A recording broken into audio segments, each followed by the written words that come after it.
Student, आज का हमारा टॉपिक है रस। देखिए रस, रस क्या है? रस का शाब्दिक अर्थ है आनंद, यानी आनंद की अनुभूति होना ही रस है। इसमें कहा है विभावानुभाव व्यवचारी संयोगाद्रस निष्पत्ति, यानी विभाव अनुभाव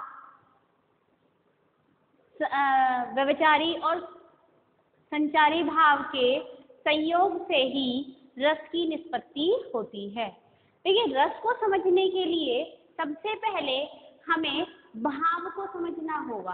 तो रस में होते हैं चार भाव जिनसे रस की उत्पत्ति होती है। वो चार भाव कौन कौन से हैं? देखिए चार भाव हैं, स्थायी भाव, विभाव, अनुभाव और संचारी भाव। ये चार भाव होते हैं। सबसे पहले समझते हैं स्थायी भाव। स्थायी भाव क्या है? स्थायी यानी जो स्थिर हो।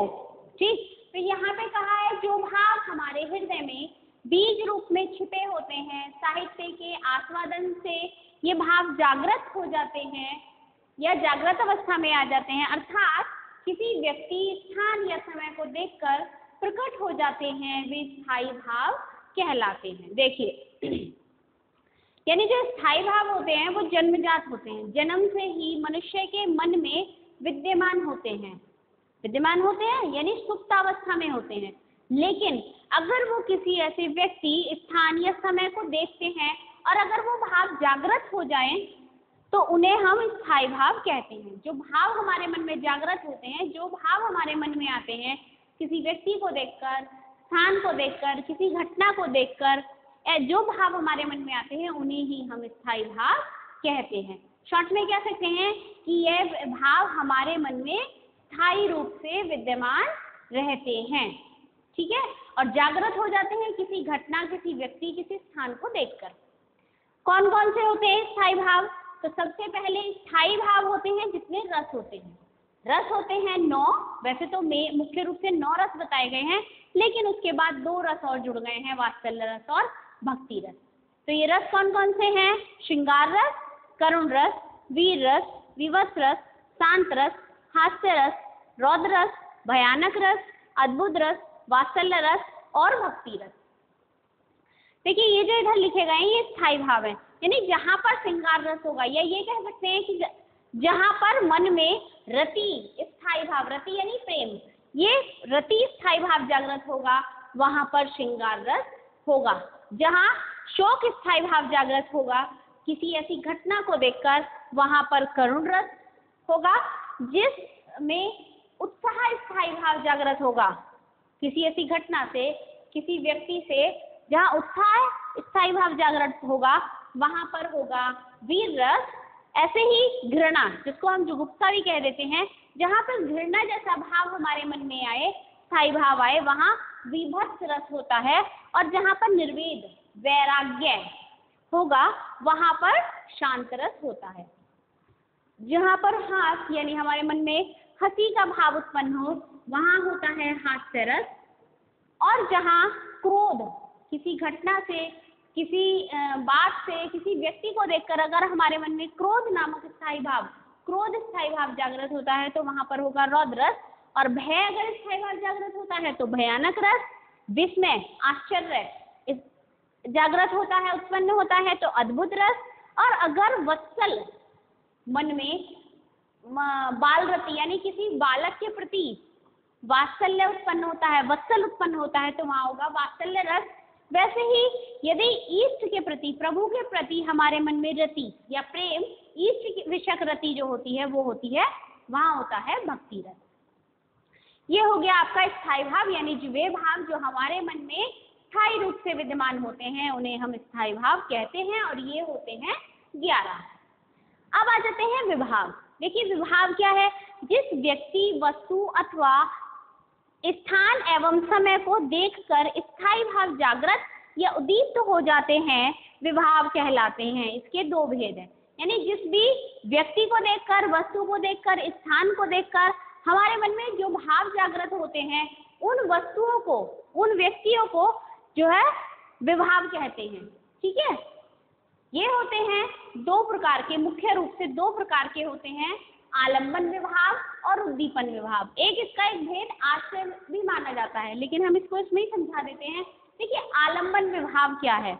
आलंबन विभाव जिस वस्तु या व्यक्ति के द्वारा स्थायी भाव जागृत होता है उसे आलंबन कहते हैं। जिस वस्तु या व्यक्ति के कारण, जैसे माना अगर हम श्रृंगार रस का उदाहरण लेते हैं और श्रृंगार रस में बात कर रहे हैं हम राधा कृष्ण की, तो राधा के मन में कृष्ण को देखकर भाव उत्पन्न हो रहे हैं, कृष्ण की सौंदर्य को देखकर, कृष्ण के मुरली बजाने को देखकर भाव उत्पन्न हो रहे हैं, तो वो कारण जो है आलंबन विभाव होगा। ठीक है, कृष्ण यहाँ पे आलंबन विभाव होंगे। जिसके हृदय में भाव जागृत होता है उसे आश्रय कहते हैं। यानी भाव जागृत किसके मन में हुआ, राधा के मन में भाव जागृत हुए, तो यानी राधा यहाँ पर क्या हुई, आश्रय हुई। ठीक है, उसी प्रकार नेक्स्ट इसका उदाहरण है विभाव का उद्दीपन विभाव। उद्दीपन विभाव स्थायी भाव को उद्दीप्त करने वाले या बढ़ाने वाले कारण उद्दीपन विभाव कहते हैं। यानी स्थायी भाव जिससे और अधिक हो जाए और ज्यादा बढ़ जाए, उत्तेजित हो जाए, ऐसे कारणों को उद्दीपन विभाव कहते हैं। अब आते हैं अनुभाव।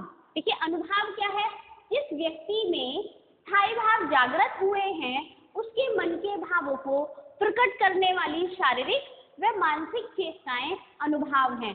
यानी जिसके व्यक्ति, अगर मैं यहाँ पे बात कर रही थी राधा कृष्ण की, तो राधा के मन में जब भाव उत्पन्न हो रहे हैं तो उनकी जो चेष्टाएं हैं, यानी उनकी जो शारीरिक क्रियाएं, माना उनका लजाना हो गया, मुस्काना हो गया, पल के नीचे झपकाना हो गया, ऐसी क्रियाएं जो हैं वो अनुभाव कहलाएंगी। ठीक है, उनको प्रकट करने वाली, यानी जिस व्यक्ति के मन में स्थायी भाव जागृत हुए हैं उसके मन के भावों को प्रकट करने वाली शारीरिक या मानसिक चेष्टाएं या क्रियाएं कह सकते हैं, अनुभाव कहलाती हैं। ठीक है, अनुभाव वैसे 4 प्रकार के हो सकते हैं, सात्विक, कायिक, मानसिक और आहार्य। सात्विक अनुभाव वो होते हैं जो स्वतः ही इंसान से हो जाते हैं, यानी उन्हें इंसान करता नहीं है, स्वतः ही वो क्रियाएं उससे हो जाती हैं, स्वाभाविक क्रियाएं होती हैं सात्विक में। कायिक में होती है कृत्रिम, यानी बनावटी। जैसे माना कि क्रोध है, रौद्रस है, और क्रोध के कारण हमें किसी पर क्रोध तो आ ही रहा है, लेकिन हमारी भुजाओं का फड़फड़ाना या हमारी आंखों का लाल हो जाना, हमारे चेहरे का लाल हो जाना, ये सारी क्रियाएं अनुभाव में है। लेकिन अगर हम किसी को मारने के लिए हाथ उठा रहे हैं तो हाथ उठाना क्योंकि हमने अपनी मर्जी से किया है, ये स्वतः ही नहीं हुआ है, तो जो बनावटी क्रियाएं होती हैं वो कायिक में आती हैं।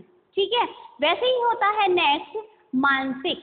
मानसिक जैसा नाम से पता चल रहा है, तो मानसिक अनुभाव वो होते हैं जो हमारे मन की वृत्ति में होते हैं, यानी जो हमारे मन में चल रहे थे, जो हमारी मन की वृत्ति होती है उसे मानसिक अनुभाव कहते हैं। फिर आ गया आहार्य अनुभाव, यानी मन के वे भाव, ऐसी क्रियाएं जो मन के भावों के वशीभूत होकर हम आवरण धारण कर लेते हैं, यानी मन की क्रियाएं वो के वशीभूत होकर, मन के भावों के वशीभूत होकर जो हम क्रियाएं करते हैं वो आहार्य कहलाती हैं। जैसे माना एक राधा कृष्ण, उनका गोपी और कृष्ण का 9th क्लास में है, रस खान वाले में, तो उसमें क्या होता है, गोपियां जो हैं कृष्ण का रूप धारण करती हैं, गोपियां कृष्ण का रूप धारण करती हैं, मोर पंख पहनती हैं, पीले वस्त्र पहनने के लिए भी तैयार रहती हैं। तो अपने मन के भावों के वशीभूत होकर जब वो सारी क्रियाएं कर रही हैं, कृष्ण का रूप धारण कर रही हैं, तो ये वेशभूषा बनाना, कृष्ण का रूप धारण करना, ये आहार्य अनुभाव में आएगा। ये हो गया आपका अनुभाव। फिर है आपका संचारी भाव। मन में संचरण करने वाले या आने जाने वाले भाव, अर्थात जो भाव हमारे मन में बहुत कम समय के लिए आते हैं और चले जाते हैं, संचारी भाव कहलाते हैं। यानी संचारी भाव उन्हें कहते हैं कि जो भाव हमारे मन में आते जाते रहते हैं, बहुत लंबे समय के लिए रहते नहीं हैं, आते और चले जाते हैं, संचरण करते रहते हैं, आते जाते रहते हैं, उन्हें हम संचारी भाव कहते हैं। देखिए संचारी भाव क्या होता है, इनकी संख्या मानी गई है 33।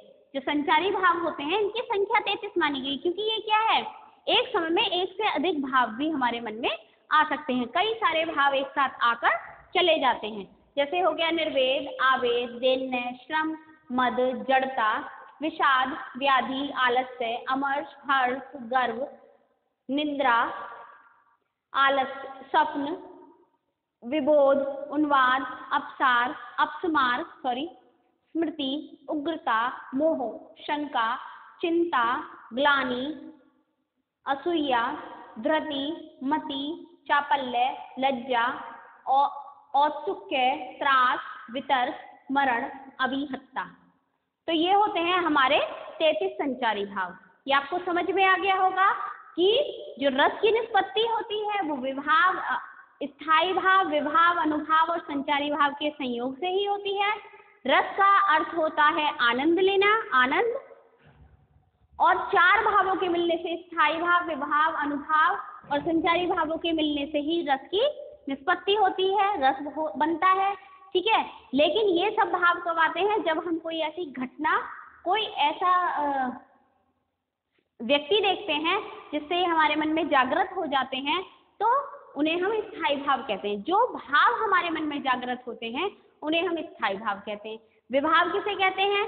जिस व्यक्ति या वस्तु को देखकर मन में उत्पन्न होने वाले भाव और उनकी शारीरिक, उनको बढ़ाने वाले भाव यानी क्रियाएं, यानी उनको जो बढ़ाने वाले कारण, उन्हें उद्दीपन, ये विभाव में आ जाते हैं। जिसके मन में भाव जागृत हो रहे हैं और जिसके कारण भाव जागृत हो रहे हैं वो, और जिन क्रियाओं से, जिन कारणों से वो भाव और ज्यादा उत्तेजित हो जाते हैं और ज्यादा बढ़ जाते हैं, उन्हें ये विभाव में आता है।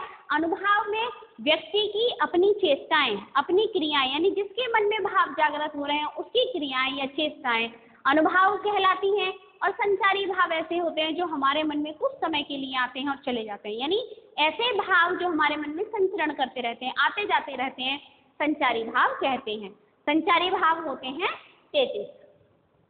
तो ये तो हो गया आपके रस के भावों के विषय में। अगली वीडियो में आपको रस के विषय में पढ़ाया जाएगा। धन्यवाद।